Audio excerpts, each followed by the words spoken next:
Everything that we create, some way or another, is a product of its time.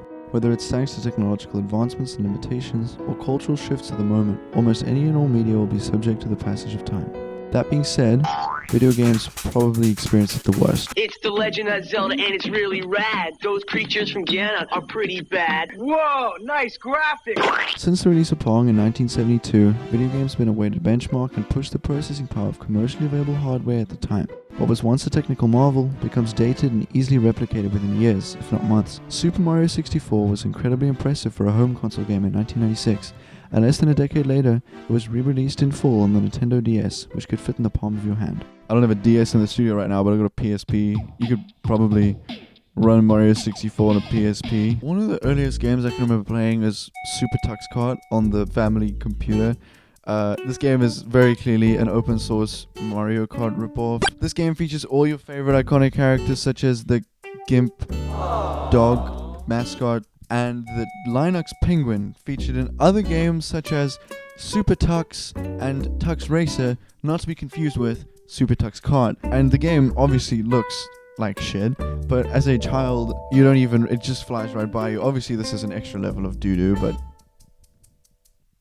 it's funny. Growing up in that time, everyone has a game that they played that looked hyper-realistic in the moment as a child, only to grow up and realize that it looked terrible, like not even outdated, it looks terrible. As someone who grew up with a Wii, most Wii games weren't striving for realism and had a pretty strong art style. So other than the 480p resolution, most Wii games have actually aged pretty well. Of course, that doesn't mean that there aren't any exceptions. Skate It and GoldenEye 007 for the Wii looked so realistic to me as a kid.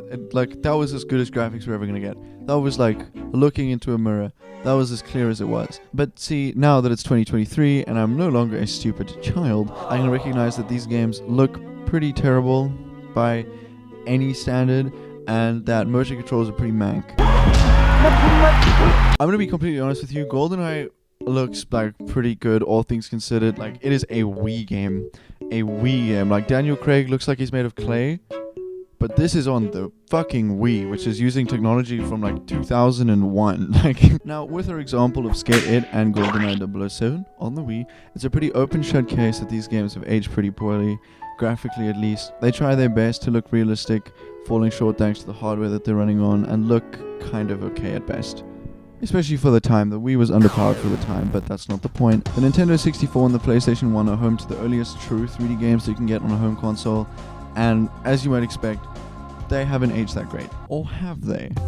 The limitations of these consoles forced developers to use really creative techniques to get the graphics to look as good as they could running on the hardware, while also keeping the file sizes pretty tiny. I mean, these games are like a few megabytes big. But these techniques that they used at the time created an art style and aesthetic within themselves, which has become more and more desirable as time goes on. Many indie game developers and 3D artists today will work within a PS1 style, as they try to emulate the look and even the limitations at the time to get as accurate as possible. Games like Ultra Kill and Cruelty Squad and No One Lives Under the Lighthouse all emulate this style really, really well, and I think they look so cool. I mean, there is an entire Bloodborne demake, that's right, a demake, not a remake, where they recreate the first few hours of the game using this art style, and it is like so cool. I played it recently, it is so cool. This movement really blurs the line between being outdated and an intentional style. On the note of style, there are countless games out there that have been out for years and years but don't look a day old because they have such a strong visual identity.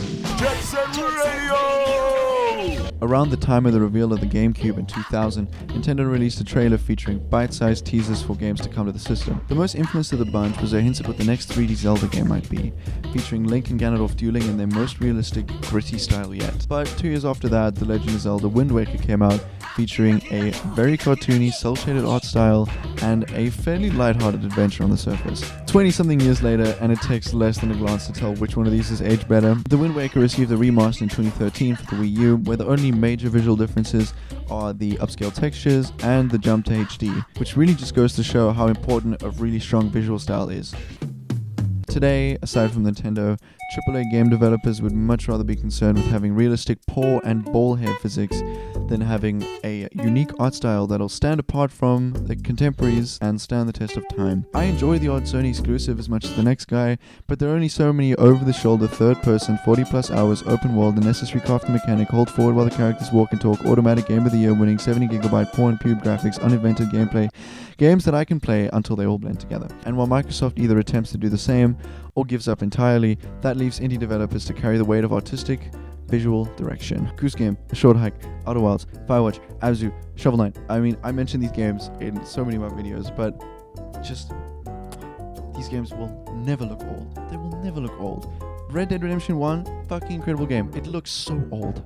It is in such desperate need of a remaster, but so many games that came before it that have such a good art style will never look old. So as much as I have been like shitting on games that have modern art styles, it's more of a disdain for modern games in general. While there are obviously ones that come out that are really good, there's just so many tropes that are just so unnecessary that like every modern game has to have. I mean, not everything has to be an open world, and not everything needs a crafting mechanic. Like, are you joking? I mean, especially these editions that just don't contribute any fun to the game. I think those are the worst. But yeah, I think Last of Us 2 looks incredible. I think Death Stranding looks incredible. The environments are so beautiful, and the acting, the facial animations, everything are so incredible. I think it'll age well, but it'll definitely age. You know, that's kind of not even up for debate.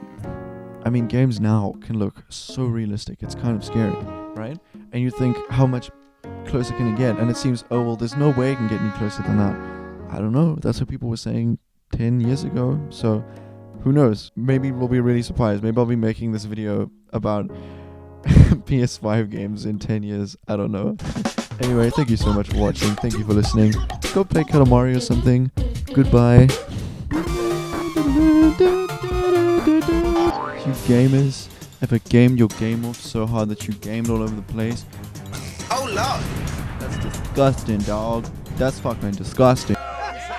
The Ku Klux Klan! Yo, my man got on them. What the fuck are those?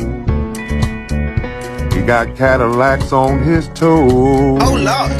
2015 wine, I get no damn about what your mom said. Whoa, nice graphic. Oh